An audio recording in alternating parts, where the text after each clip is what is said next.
అయ్యా ఋతువులు హెన్మకణ హెన్మకణ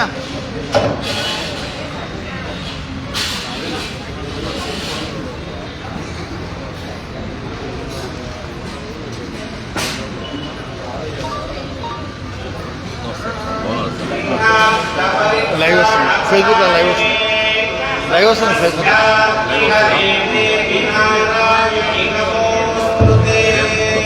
వస్తుంది ఏదో ఏమనుకుంటా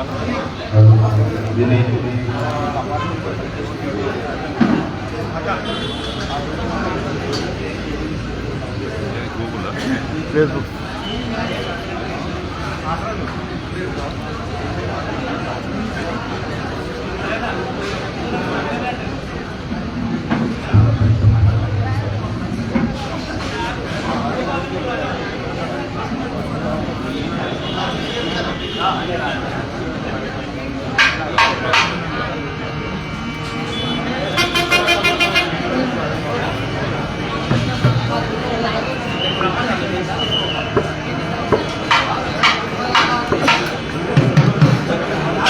పెట్టండి గ్రూప్లో పెట్టండి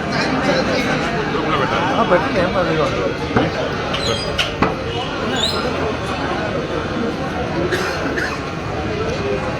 లైవ్ లైవ్ లైవ్ కామెంట్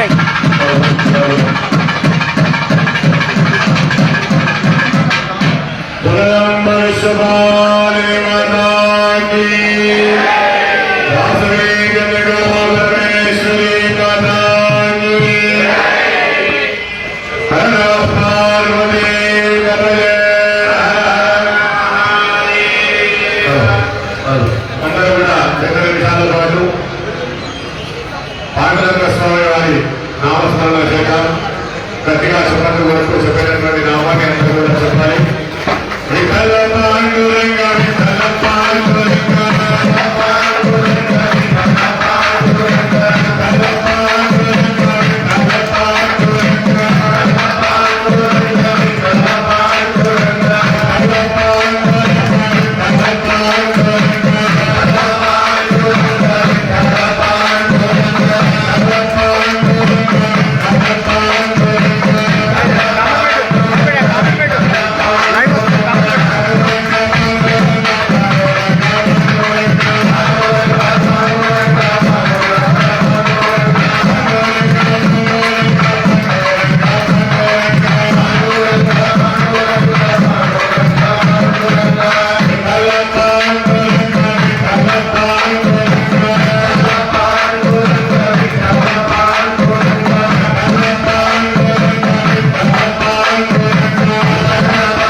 मया देवी स्थापितं पुरतः तव तेन मे सुफल अवाप्तिः भवेत् जन्मनि कुलदेवताभ्यः नमः ग्राम अधिदेवताभ्यः नमः सपरिवार वासवी कन्यका परमेश्वर्यै नमः इमानि पूर्णफलानि సమర్పయామి. సార్ మనసులో మీ కులదేవతను గ్రామదేవతను మీ తల్లిదండ్రులు అందరినీ కూడా మనసులో ప్రార్థన చేసుకొని నమస్కారం చేసుకోండి.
देवीं वाचमजनयन्त देवास्तां विश्वरूपा पशवो वदन्ति मंत्रे जमार्गन्धहानादेनवागन्तानुपदग्गदैतो यं मुहूर्तस्सु मुहूर्तास्तु सुदिनन्ददेवतारापदं चन्द्रपदन्तदेवा यापदन्तैव पदन्तदेव लक्ष्मीपदे गिरिवर्धनामे योगीश्वरः कृष्णाय प्रपार्थो धनद्धरः श्रीविजयोगोगद्धुमाने जन्मजन्ममाने सकल कल्याणभाजनं यत्र जायते पुनस्तवयन्यं प्रजामि शरणं हरिं सर्वदा सर्वकार्येषु नास्ति तेषाममङ्गलम् येषां मुनिस्तो भगवान् मङ्गलाय नमो हरिः आभस्तेषां यस्तेषां पुनस्तेषां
गुरुभ्यो नमः भारती करुणामात्रं भारती परमोजनं भारती परमारूढं भारती तीर्थमाश्रये जगद्गुरु श्री श्री भारती तीर्थ महास्वामिने சூப்பராக இருக்கும் நீங்கள் எப்படி இருக்கு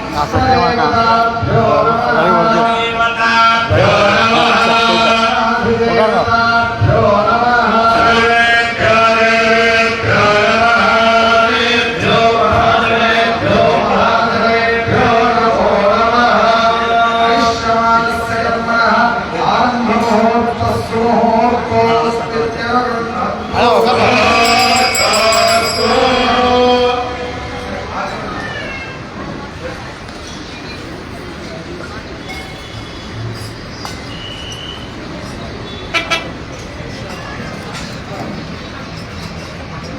ओम केशवाय नमः ओम नारायणाय नमः ओम माधवाय नमः ओम गोविन्दाय नमः केशवाय नमः ओम नारायणाय नमः माधवाय नमः ओम गोविन्दाय नमः हरे नमः मधुसूदनाय नमः विक्रमाय नमः आनाय नमः श्रीधराय नमः विजयकेशाय नमः पद्मनाभाय नमः अमराय नमः सकलजनाय नमः वासुदेवाय नमः सुजुम्नाय नमः अयोध्याय नमः पुरुषोत्तमाय नमः अदोषजाय नमः आनन्दमाय नमः अक्षिवाय नमः जनार्दनाय नमः वेत्राय नमः हरये नमः श्रीकृष्णाय नमः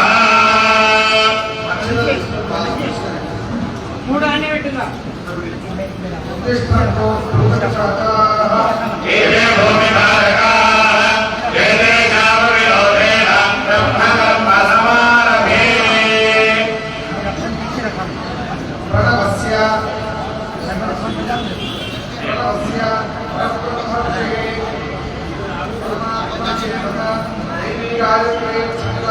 प्राणायामे विनियोगः यान्त्रिनासिकाग्रं संवेद्यं पापनाशनं प्राणायामनिषद्रोक्तं निषद्परिकल्पितं लोदेवस्य विकास्माकं धियो धर्माभितो जवे तस्य यत्परिकस्तद्वरे न्यवमास्महे ज्योतिरसोऽनुगं ब्रह्मभूर्भुवस्सु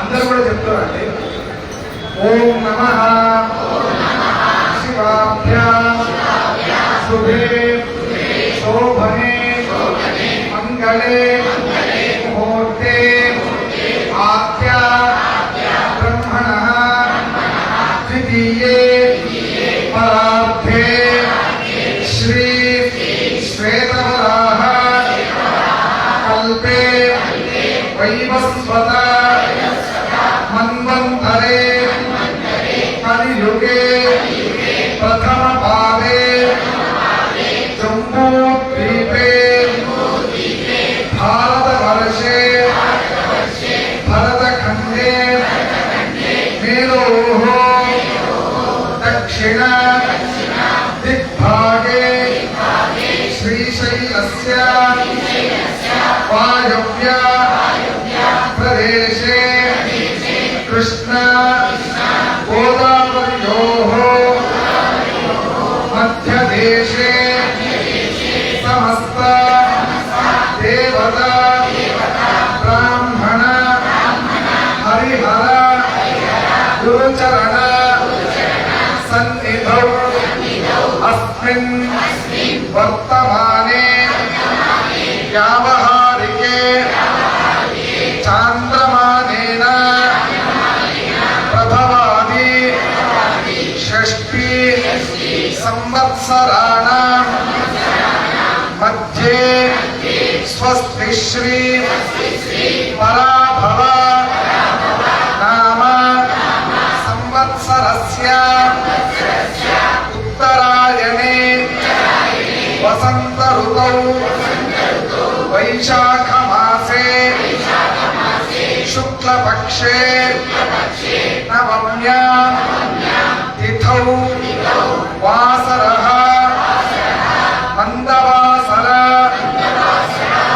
निवृत्ताय श्री शुभवार शुभ नक्षत्र शुभ योग शुभ करनादि एवं गुण विशेषण विशिष्टाय शुभ तिथौ अस्माकं सहकुटुम्बानां क्षेम स्थैर्य वीर्य विजय अभय आनंद आयुः आरोग्याख्य अष्टैश्वर्य अभिवृद्धि अर्थम धर्मार्थ काममोक्ष चतुर्विध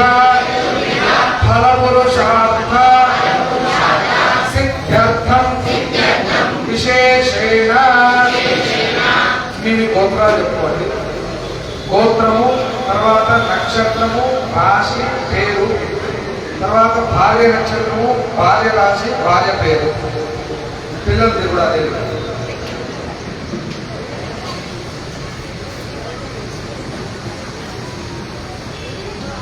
अस्माकं सर्वेषां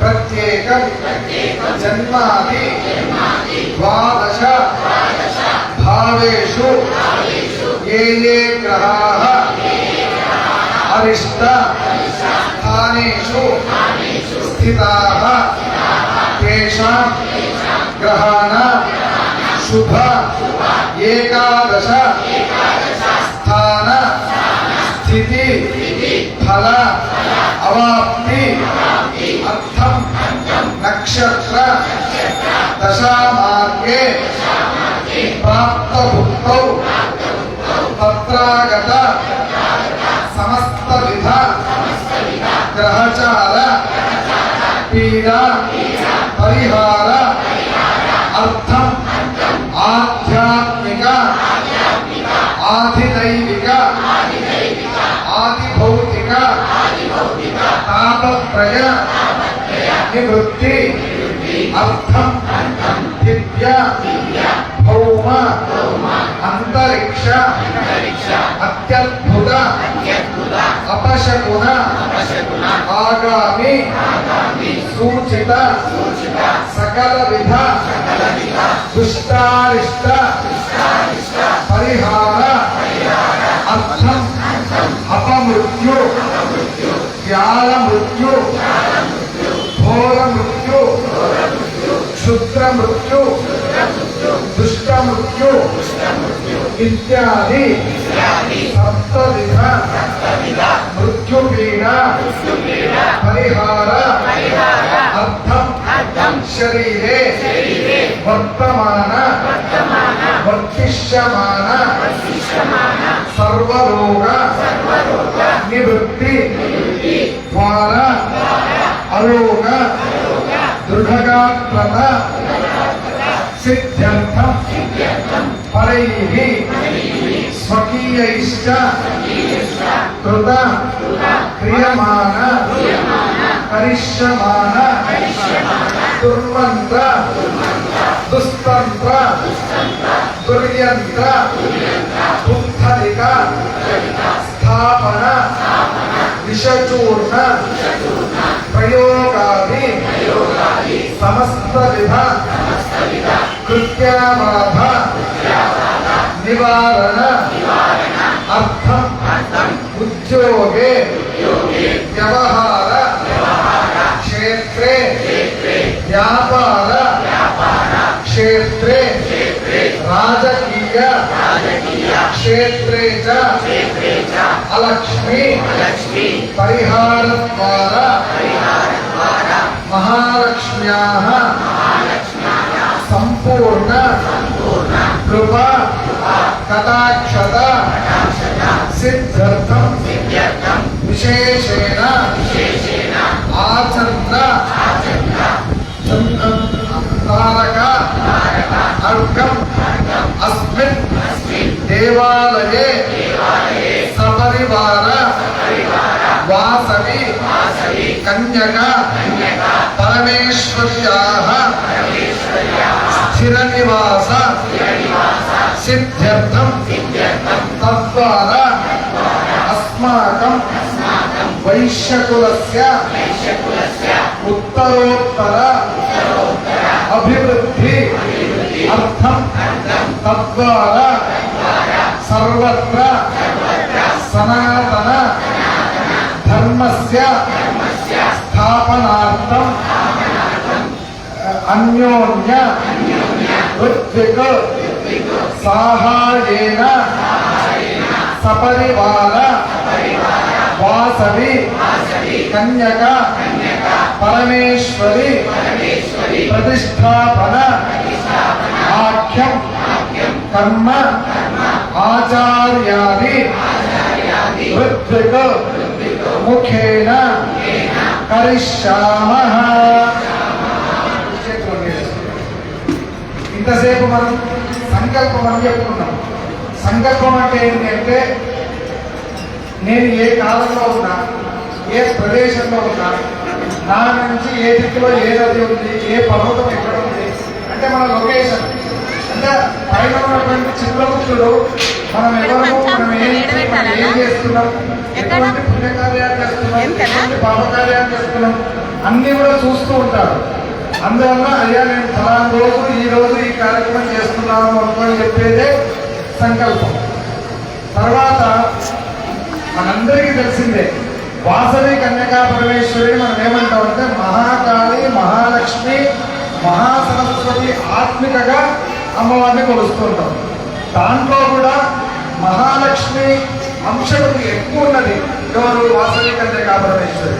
అందుకే సనాతనం నుంచి అంటే కృతయుగం, త్రేతాయుగం, ద్వాపరయుగం దగ్గర నుంచి చూస్తున్నా కూడా ధనం ఎక్కువ ఎవరి దగ్గర ఉంటుంది అంటే వైశ్యుల దగ్గర ఉంటుంది. ఎందుకు అంటే లక్ష్మీదేవి యొక్క అంశ ఆమె దగ్గర ఉంది.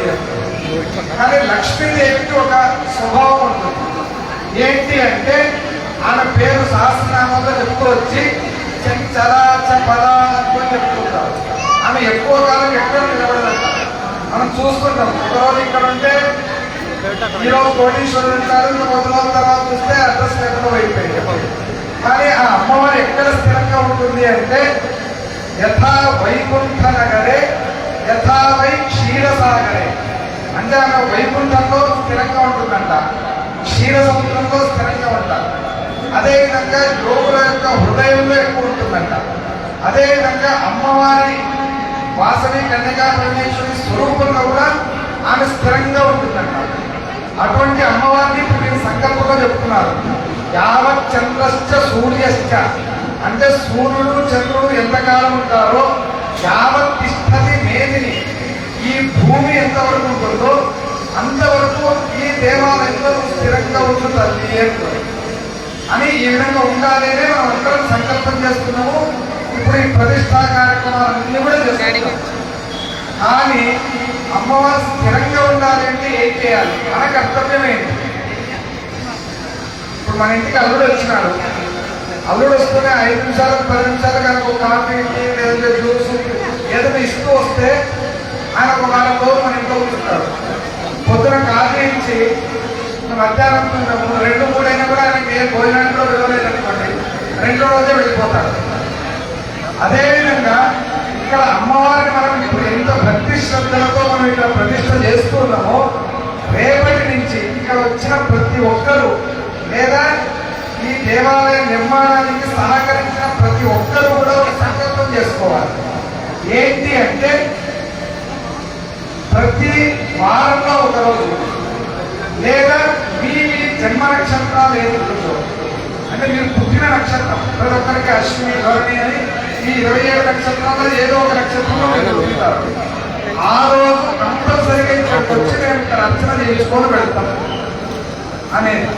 తర్వాత దేవాలయాలు ప్రతి ఒక్క ఊళ్ళో చాలా ఉన్నాయి. కొన్ని దేవాలయాలు మాత్రమే జనాలందరూ వెళ్తుంటారు, కొన్ని చోటుకు వెళ్ళరు. ఎందుకు వెళ్ళరు? ఇప్పుడు తిరుమల ఉంది, 5 గంటల క్యూలో ఉండాలి, లేదంటే 2 రోజులు క్యూలో నిలబడతారు. అదే మన ఇంటి పక్కనే ఒకటి ఉంటుంది, రోజులో ఒక రోజులో ఒకసారి అక్కడ ఉన్న వ్యత్యాసం ఏంటి, ఇక్కడ ఉన్నది ఇక్కడ లేదు. అంటే ఒక క్షేత్రం అభివృద్ధి కావాలి అంటే శాస్త్రం చెప్తుంది. ఆగమం కూడా ఉంటుంది.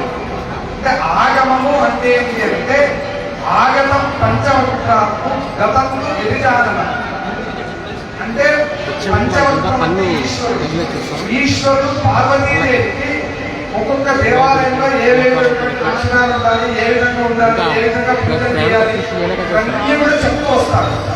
దాన్నే ఆగమము అని చెప్తారు. ఈ ఆగమంలో దేవాలయ అభివృద్ధి గురించి ఫస్ట్ చెప్పినటువంటి శ్లోకం ఏంటి అంటే ఆచార్య తపస ఆమ్నాయ జపేన నియమేన ఉత్సవేన అన్నదానేన క్షేత్రవృద్ధిస్తు పంచభ. అంటే ఒక క్షేత్రం అభివృద్ధి కావాలి అంటే ఈ 5 ఉండాలి. ఏంటి అంటే ఆచార్య తపస, మంచి అనుష్ఠానవంతుడైనటువంటి అర్చకుడు ఉండాలి. రెండోది ఆమ్నాయ జపేన, అక్కడ ఆ దేవాలయ పరిసరాల్లో వేద పారాయణాలు, యజ్ఞాలు, యాగాలు, హోమాలు ఇలాంటివన్నీ జరుగుతూ రావాలి. ఆచార్య తపస ఆమ్నాయ జపేన నియమేన, నియమము. ఇప్పుడు చాలా దేవాలయాల్లో నియమం లేకుండానే ఉండేదో జరుగుతున్నాయి. ఎందుకు అంటే నియమము అంటే దేవునికి షోడశోపచారం చేయనప్పుడు మంగళారతి ఇవ్వాలి. నేను వచ్చినాననుకోని మంగళారతి చేయడం, ఆయన వచ్చినాడని మంగళారతి చేయడం ఇది కాదు. దేవుడు అంటే దేవుడికి మంగళారతి జరిగే సమయంలో మనం అందరం రావాలి.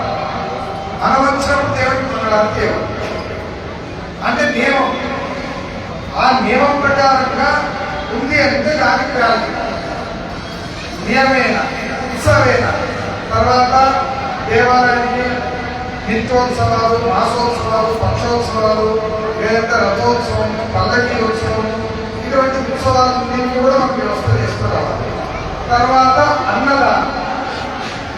ఈ 5 అక్కడ జరుగుతుంది అంటే ఆ క్షేత్రం అనేది అభివృద్ధి ఎక్కువ వస్తుంది. నేను చెప్తాను, ఇక్కడ బెల్లం తెచ్చి పెట్టినా చీమను రాండి రాండి అంటే నేను వెళ్ళాల్సిన అవసరం లేదు. అక్కడ బెల్లం పెట్టినానంటే చీమలన్నీ వచ్చేస్తాయి. అదేవిధంగా ఈ దేవాలయంలో మీరు ఈ 5 కర్మలు చేస్తున్నారు అంటే భక్తులందరూ కూడా వస్తారు. ఈ దేవాలయం ఏ విధంగా అభివృద్ధి కావాలి అంటే వెంకటేశ్వర స్వామి దర్శనం చేసుకోవాలి అనుకుంటే అందరూ కూడా ఎక్కడికి వెళ్తారంటే తిరుమలకి వెళ్తారు. అదేవిధంగా వినాయక చవితి సందర్భంగా లడ్డు అంటే బాలాపురం వస్తుంది. వాసవి కన్యకా పరమేశ్వరి అమ్మవారు అంటే మీరు పేట గుర్తుగా ఆ విధంగా అయ్యేటట్టు ప్రతి ఒక్కరూ సహకరించాలి. అంటే కర్త కారయిత చైవ ప్రేరక స్థానమోదక సుకృతే దుష్కృతే చైవ చత్వార సమభాగిన. ఒక మంచి పుణ్యకార్యం చేసినప్పుడు నలుగురికి భాగం వస్తుందంట. కర్త అంటే ఇక్కడ కమిటీలో ఉన్న వ్యక్తులు కావచ్చు, ట్రస్ట్లో ఉన్నటువంటి వ్యక్తులు కావచ్చు, లేదంటే నేను రూపాయి ఇచ్చినటువంటి వారు కావచ్చు, ప్రతి ఒక్కరు వారు. కారయిత ఇక్కడ ఉన్నటువంటి రుద్ధితుడు. ప్రేరక ఇక్కడ మీరు ఈ దేవాలయానికి నేను స్థలాన్ని ఇస్తా, లేదంటే మీరు చేయండి, నేను పర్మిషన్ ఇస్తా, ఈ విధంగా చెప్పిన వాళ్ళు. అనుమోదక, మంచి కార్యక్రమం చేస్తున్నారు చేయండి, నేను విజ్ఞాన్ని కలిగించాను. ఈ విధంగా ఉన్నటువంటి నలుగురికి కూడా ఆ అమ్మవారు సమానమైనటువంటి ఫలితాన్ని ఇస్తూ వస్తున్నాయి. అందువల్ల ఇక్కడ ఒక్క రూపాయి ఇచ్చినా కూడా వాళ్ళందరికీ కూడా అమ్మవారి అనుగ్రహం అదే విధంగా ఉంటుంది. అంటే యథాశక్తి సనాతన ధర్మంలో చెప్తూ వస్తారు. యథాశక్తి అని ఒక రాజు ఆయనకు ఒక ఋషి దగ్గరతో పోయినా, నేను ఎందుకు నేను ఈ జన్మలో చక్రవర్తినైనా అన్నాను. అంటే నువ్వు పోయిన జన్మలో అందరికీ కొబ్బరి బొండాలు దానం చేసినావు ఎండాకాలంలో, అందువల్ల ఆ పుణ్యం వల్ల ఈ జన్మలో రాజు అయినావు అన్నారు. అప్పుడు ఆ రాజు అనుకున్నాను, అబ్బా నేను ఉత్తర కొబ్బరి బొండాలు ఇచ్చినందుకే ఈరోజు నేను రాజు అయినాను. ఈ జన్మలో ఏం చేస్తా అంటే అందరికీ బంగారు కొబ్బరి బొండాలు ఇస్తాను కొబ్బరి ఇస్తాను. ఇచ్చినా కూడా ఏం వ్యత్యాసం కాలేదు. అంటే యథాశక్తి. ఏమి లేనివాడు కొబ్బరి బొండ ఇచ్చినాడు, వాడి శక్తిగా ఎక్కువ. రాజుకు బంగారు కొబ్బరి బొండం అనేది పెద్ద లెక్క కాదు. అందువల్ల అక్కడ పెద్ద ఫలితం రాలేదు. అంటే మన శక్తి. ఇప్పుడు నాకు సంవత్సరానికి 1 కోటి రూపాయల ఆదాయం ఉన్నవాడు 10 లక్షలు ఇచ్చినా ఒకటే, సంవత్సరానికి 1,00,000 రూపాయల ఆదాయం ఉన్నవాడు 1000 రూపాయలు ఇచ్చినా ఒకటే. అంటే అమ్మవారు చూస్తుంది వీడి స్థాయి ఏంటి, వీడి శక్తి ఏంటి. అంటే అన్నిటికంటే కూడా భావగ్రాహి జనార్దన. ఇచ్చేటప్పుడు మన భావం అంటే ఏ విధంగా ఇస్తున్నాను అంటే ఇది అమ్మవారికి సంతృప్తి కావాలి అని ఇస్తున్నానా, నాకు పేరు రావాలని ఇస్తున్నాను. పేరు రావాలని అంటే పేరు వస్తుంది, అమ్మవారి అనుగ్రహం కావాలి. అమ్మవారి అనుగ్రహం కావాలని అంటే అమ్మవారి అనుగ్రహం వస్తుంది. ఒక్కసారి అమ్మవారి అనుగ్రహం వచ్చింది అంటే ఇంకా మనకి ఏం కావాలన్నా అన్నీ ఆవేస్తాం. దానికి ఒక చెప్తారు వృద్ధ కన్యా న్యాయము అంటే భగవంతుని దగ్గర ఒకటే కోరుకోవాలంట, 100 కోరికలు కోరుకోకూడదు. ఒకటి కోరుకుంటే ఆ కోరికలోనే అన్నీ వచ్చేయాలంట. ఒక ఆమె ఉంది, 90 ఏళ్ళు వచ్చింది, పెళ్లి కాలేదు, పిల్లలు లేరు, జీవితం మొత్తం కూడా అడుక్కొని తినేటువంటి పరిస్థితి. ఆమె భగవంతుని పూజ చేసింది, భగవంతునికి సంతృప్తి అయింది, ప్రత్యక్షమైనాడు. అవని ఒక్క వరాన్ని ఇస్తాను, నువ్వు కోరుకో. రెండోదైతే నేను ఇయ్యను అని చెప్తున్నాను. సరే అని ఆమె ఆలోచన చేసి, స్వామి నాకు ఏమొద్దు, నాకు ఒకటే ఒక కోరిక, ఒకటే ఒక వరాన్ని ఇవ్వండి. ఏంటి అంటే నా పిల్లలు నా మనవాళ్ళు బంగారు ప్లేట్లో ఫోన్ చేయాలి, దాన్ని నేను చూడాలి అని. అంటే ఆమెకు అప్పటికే 90 ఏళ్ళు వచ్చినాయి, ముసలిది. నాకు యవ్వనం కావాలి అనుకొని అడగలేదు. నాకు పిల్లలు పుట్టాలంటే యవ్వనం కావాలి, పిల్లలు పుట్టాలంటే పెళ్లి కావాలి, ఆ పిల్లలు బంగారు ప్లేట్లో ఫోన్ చేయాలంటే ఐశ్వర్యం కావాలి. తర్వాత ఇప్పటికే 90 ఏళ్ళు వచ్చినాయి, సరే నీకు పెళ్ళి పిల్లలు ఉన్నారు, బంగారు ప్లేట్లో ఫోన్ చేసుకుని నేను తీసుకుపోతా అంటే అట్లా కాదు, నా మనవాళ్ళు కూడా తినాలి, దాన్ని నేను చూడాలి. ఒకటే కోరిక కోరిక, నా పిల్లలు నా మనవాళ్ళు బంగారు ప్లేట్లో ఫోన్ చేసేది నేను చూడాలి. అంటే అదేవిధంగా మనం దేవుని దగ్గర కోరేటప్పుడు నాకు అది కావాలి ఇది కావాలి ఏది అవసరం లేదు, అమ్మ నీ అనుగ్రహం నాకు ఇవ్వు తల్లి అంటే ఆమె అనుగ్రహం మన మీద వచ్చిందనుకోండి మనకు అన్నీ వచ్చేస్తాయి. అందువలన అందరూ కూడా ఎప్పుడు సంకల్పం చేసుకున్నాం, సంకల్పంలో ఒకటే పెట్టుకోండి, ప్రతి మీ జన్మ నక్షత్రం రోజు అమ్మవారి దగ్గరకు వచ్చి అర్చన చేయించుకుంటా, ఈశ్వరుని దగ్గరకు వచ్చి అభిషేకం చేయించుకుంటా. అదేవిధంగా మీ మ్యారేజ్ డే, మీ పిల్లల జన్మదినాలు అంటే పుట్టినరోజు రోజు దేవాలయ ప్రాంగణంలో అన్నదానం చేస్తాం. మీ శక్తి కొద్ది ఇది మాత్రం మీరు సంకల్పం చేయండి. ఇది చేస్తే అమ్మ ఇది జరుగుతున్నంత కాలము ఇక్కడ ఈ దేవతలందరూ కూడా స్థిరంగా నివాసం ఉంటారు. ఈ దేవాలయానికి మీరు ఇవన్నీ మీరు చేస్తూ వచ్చినారంటే నెక్స్ట్ మీ పరిస్థితి ఎట్లా వస్తుందంటే దర్శనానికి రికమెండేషన్ చేసుకుని రావాల్సిన పరిస్థితి వస్తుంది. ఇక్కడ అమ్మవారి దర్శనం చేసుకోవాలంటే రికమెండేషన్, అయ్యా నేను ఇంట్లో వస్తాం ప్లీజ్ మాకు వ్యవస్థ చేయండి అని. ఆ విధంగా ఈ దేవాలయం అభివృద్ధి కావాలి. ఇది కావాలి అంటే ఇది మొత్తం మీ అందరి చేతిలో ఉంటుంది. ఇక్కడ ఉన్నటువంటి పండితులు మా కమిటీ వాళ్ళందరూ అనుకుంటుంది మంచి పండితులు కావాలండి, మంచి పండితులు కావాలి. మేము చెప్పేటప్పుడు అందరూ మంచి పండితులను తీసుకొని వచ్చాం. ఇక్కడ ఉన్నటువంటి పండితులు ఎటువంటి వాళ్ళు అంటే సాయికృష్ణ గారు ఉన్నారు. 12 సంవత్సరాలు చదివినటువంటి పాఠాన్ని ఒకే రోజు ఎగ్జామ్ ఇస్తాం, ఒకే రోజు. ఇప్పుడు ఉన్నది సెమిస్టర్ విధానం. ఇప్పుడు 1వ తరగతి చదివిన వాళ్ళకి 2వ తరగతి పాఠాలు 2 అయిపోయిందంటే 1వ మర్చిపోతారు. ఇంటర్లో చేయడానికి 10th ఎగ్జామ్ వచ్చి ఎప్పుడు మీరు ఎట్లుంటుందంటే 12 సంవత్సరాల ఎగ్జామ్ సింగిల్ సిట్టింగ్ ఇవ్వాలి. అది కూడా ఎట్లుంటుందంటే శిలాక పరీక్ష ఉంటుంది. 12 సంవత్సరాలు పుస్తకాలు పెట్టుకుంటారు, ఒక స్కూల్ లాంటి దప్పడం లాంటి ఇస్తారు, పుస్తకంలో కూర్చోాలి, తీయాలి, ఏ పేజ్ వస్తుందో చెప్పండి. ఆ విధంగా చెప్పాలి అంటే ఆ విధంగా చెప్పినప్పుడు పాస్ అయితే 70 మార్కులు పాస్, 35 కాదు. ఈ విధంగా పాస్ అయ్యారు. గోపించుకున్నారు ఆయన సునీల్ గురువారి దగ్గర నేను ఎగ్జామ్ ఇవ్వాలనుకుంటున్నాను నీకు ఎందుకు ఎగ్జామ్ ఊరుకోవాలి. 6 నెలల తర్వాత రోజు గురువారం దర్శనానికి పోతూనే పోతూనే 11 గంటలకు నేను పక్కనే ఉన్నా, నీకు 1 గంటలకు ఎగ్జామ్. అంటే నువ్వు రెడీ అయినప్పుడు ఎగ్జామ్ కాదు, నువ్వు రెడీ కాకున్నప్పుడు ఎగ్జామ్. అంటే ఆ విధంగా ఇక్కడ ఉన్న ప్రతి ఒక్కరూ కూడా వేదాధ్యయనం చేసి 8 సంవత్సరాలు 12 సంవత్సరాల కోర్సులు ఒకే దేశాన్ని ఇచ్చినటువంటి పండితులు అందరూ కూడా ఇక్కడ కార్యక్రమం చేస్తున్నారు. ఇటువంటి పండితుల ద్వారా జరుగుతుంది. ఇది ఈ రోజు రేపటి వరకు మేము చేస్తాం. ఎల్లుండి మేము అందరం వెళ్ళిపోతాం. ఎల్లుండి తర్వాత ఇక్కడ అమ్మవారు స్థిరంగా ఉండాలి అంటే అది మీ అందరి యొక్క కర్తవ్యం. మీరందరూ ప్రతిరోజు వచ్చి అమ్మవారి దర్శనం చేసుకుంటుంటే అమ్మవారు ఉంటుంది. ఎవరు రాలేదనుకోండి అమ్మవారు కూడా చూస్తుంది 2 రోజులు 3 రోజులు. సరే ఎవరు భక్తులు రావట్లేదు, ఎవరు రాకపోతే నాకేం పని, నేను వెళ్ళిపోతాను. ఇప్పుడు మీకు అందరూ కూడా వ్యాపారులే. షాప్లో బాగా జనాలు వస్తున్నారంటే పొద్దు నుంచి రాత్రి వరకు షాప్లో క్లోజ్ చేయరు. ఎవరు రావట్లేదు అనుకోండి 2 గంటలు చూస్తారు, తాళం వేసుకొని ఇంటికి పెట్టుకుంటారు. అందువలన ప్రతి ఒక్కరూ కూడా మీకు టైం దొరికినప్పుడంతా కూడా అమ్మవారి దర్శనానికి వచ్చేసి పొద్దున పూటన సాయంత్రం పూటన ఏదో ఒక సమయంలో వచ్చి అమ్మవారిని సేవించుకొని వెళ్తురండి.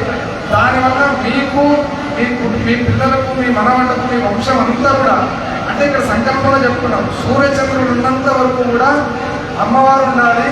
అమ్మవారిని ఆరాధన చేస్తుంటే మీ ఇంట్లో కూడా లక్ష్మీదేవి అదే విధంగా ఉంటుంది. ఆ విధంగా మీరు అందరూ కూడా మనసులో ఒకసారి ప్రార్థన చేసుకొని నమస్కారం చేసుకోండి.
परमं पवित्रं प्रजापते यत् सहज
सविता देवता गायत्री छन्दः यदेव सुविदात्माकं धिया धर्मादिगोचरा एतस्य यत्फलितस्तत्तरेण्यमुपास्महे सत्यनिवर्तेन परिषिञ्चामि नमृतमस्तु अमृतावस्तरणपदे स्वाहा शङ्खा चक्र सुरभिधेनो कार्किपुत्र्या पुरुष्या धेनुमुद्र्या मृते कर्म्या अमृतमस्तु अमृतावस्तरणपदे स्वाहा ॐ प्राणाय स्वाहा प्राणाय स्वाहा ॐ ज्ञानाय स्वाहा प्राणाय स्वाहा प्राणाय स्वाहा देवेभ्यः स्वाहा उपस्मदिव्याय जन्मने पादृत्राय सुभवे तुनाम्ने मित्राय वर्णाय वायवे बृहस्पतये मधुराम्नजाय भवते तुषानीरं फलं प्रभो श्रीमन्महागणाधिपतये नमः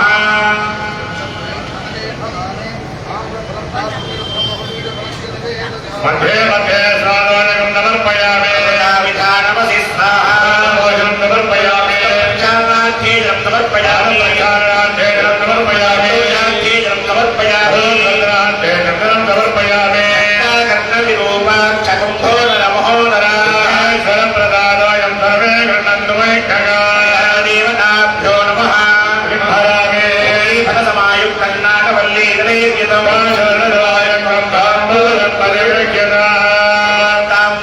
निवेदयामि अथ कर्पूरमङ्गलनीराजनं च करिष्ये सुखकर्तानुगहर्ता भागाविगताके भोगे भोगे भगवमानयाके भगवाने भक्तानामे सर्वनाके भक्तेनाके भागवक्तानाके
एकदन्ताय विद्महे वक्रतुण्डाय धीमहि मध्यं प्रसन्नाभ्यं समर्पयामि प्रार्थनां करिष्ये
ప్రసన్నే త్వయి ధాతరి విఘ్నాని దూరం ఆయాంతు సర్వాణి సురరాజక గతం పాపం గతం దుఃఖం గతం దారిద్ర్యం ఏవచ ఆగతాః సుఖ సంపత్తి పుణ్యాంశ్చ తవ దర్శనాత్ వక్రతుండ మహాకాయ కోటి సూర్య సమప్రభ నిర్విఘ్నం కురు మే దేవ సర్వకార్యేషు సర్వదా శ్రీ మహాగణపతయే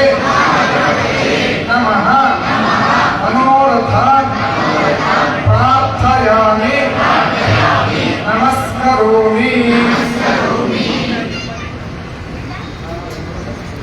అందరూ కూడా మీ ఇష్టార్థాలంతా కూడా మనసులో ప్రార్థన చేసుకోండి. ప్రార్థన చేస్తున్నంతసేపు కూడా నా కుడికల్లో అదురుతూ ఉంది. అంటే మామూలు కూడా శకునం చెప్తూ వస్తారు. శకునం అనేది ఏమంటే ఆ శకునం అవుతుందంటే మగవాళ్ళకి కుడికన్నా అదురుతుంది అంటే శుభసూచకం అంట. మనం ఈ పెట్టుకున్న ముహూర్తం కూడా నిన్న అష్టమి పుష్యమి నక్షత్రం. అంటే అష్టమి అనేది అమ్మవారికి చాలా ఇష్టమైనది. ఈరోజు నవమి అంటే మనం కూడా చూసుకున్నాం దుర్గాష్టమి మహానవమి అనుకుని. రేపటి రోజు వాసవి అమ్మవారి జయంతి. ఇంకోటి ఎన్నో ఏళ్ళకి ప్రయత్నం చేస్తున్నా కూడా గవర్నమెంట్ కరెక్ట్గా మనం ఇప్పుడు ఈ సంవత్సరం నుంచి అధికారికంగా వాసవి కన్యకా పరమేశ్వర అమ్మవారి జయంతులు మనం ప్రభుత్వం తరఫున నడిపేదానికి మనకు అవకాశాన్ని ఇచ్చింది. అంటే ఇక్కడ ఈ దేవాలయంలోకి అమ్మవారు స్థిరంగా నేను వస్తున్నాను అనేటువంటిది లక్షణాలుగా చూపిస్తుంది. అంటే ఒకేసారి వాళ్ళు రావు, వచ్చేటప్పుడు కొన్ని ఇటువంటి శకునాలన్నీ చూపిస్తూ వస్తారంట. అంటే రామగారు పుట్టేటప్పుడు కానీ, కృష్ణుడు పుట్టేటప్పుడు కానీ, శంకరాచార్యులు పుట్టేటప్పుడు కానీ అక్కడ చెప్తూ వస్తారు. ఉచ్చస్తే గ్రామంచకేశ్వరుడు సైంధవుల పుణ్యాంతిథవు అనుకొని. అంటే ఆ సమయంలో ఇటువంటి లక్షణాలన్నీ జరుగుతున్నాయంట. అదేవిధంగా అమ్మవారు ప్రతిష్ట కంటే ముందు ప్రతిష్టా కార్యక్రమాలు మనం ప్రారంభం చేస్తూనే గవర్నమెంట్ దీనికి ఒప్పుకోవడం, ఇవన్నీ కూడా ఇక్కడ అమ్మవారు స్థిరంగా వస్తుంది అనే దానికి ఎటువంటి సంశయం అవసరం లేదు. అమ్మవారు ఇక్కడ స్థిరంగా వస్తూ ఉంటుంది.